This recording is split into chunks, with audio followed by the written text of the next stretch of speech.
ஜெர்மனியில் சமூக நல அலுவலகத்தில் பணிபுரியும் 51 வயதுடைய ஊழியரான பெண் ஒருவர் நீண்ட காலமாக அரசாங்க நிதியை மோசடி செய்ததாக குற்றம் சுமத்தப்பட்டுள்ளார்.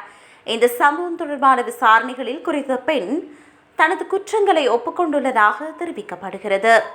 வடக்கு ரைன் வெஸ்ட்பாலியா பகுதியில் பணியாற்றி வரும் அவர் தனது பதவியை பயன்படுத்தி பெரும் தொகை பணத்தை ரகசியமாக தனது வங்கிக் கணக்கிற்கு மாற்றியுள்ளதாக தெரிவிக்கப்படுகிறது. கடந்த 2013ஆம் ஆண்டு முதல் நிறுவனங்களின் பெயர்களை பயன்படுத்தி போலியான நிதியுதவி விண்ணப்பங்களை சமர்ப்பித்த அவர் பின்னர் அவற்றுக்கு தானே ஒப்புதல் அளித்து பணத்தை பெற்றுக் கொண்டுள்ளார். இவ்வாறு சுமார் 90 முறை அவர் மோசடி நடவடிக்கையில் ஈடுபட்டதாக அவர் மீது குற்றச்சாட்டு முன்வைக்கப்பட்டுள்ளது. இந்த மோசடி மூலம் 10 லட்சம் யூரோக்களுக்கும் அதிகமான தொகை திருடப்பட்டுள்ளதாக போலீசார் தெரிவித்துள்ளனர்.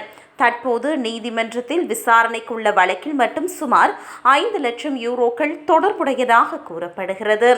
மேலும் பல மோசடி சம்பவங்கள் சட்டப்படி நடவடிக்கை எடுக்க முடியாத அளவுக்கு காலாவதியானதாகவும் தெரிவிக்கப்படுகிறது.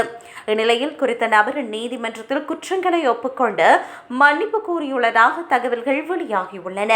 இந்த மோசடி 2024ஆம் ஆண்டு புதிய ஊழியர் ஒருவர் சந்தேகத்திற்கிடமான பரிவர்த்தனையை கண்டுபிடித்ததனை தொடர்ந்து குற்றம் வெளிச்சத்திற்கு வந்துள்ளமை குறிப்பிடத்தக்கது.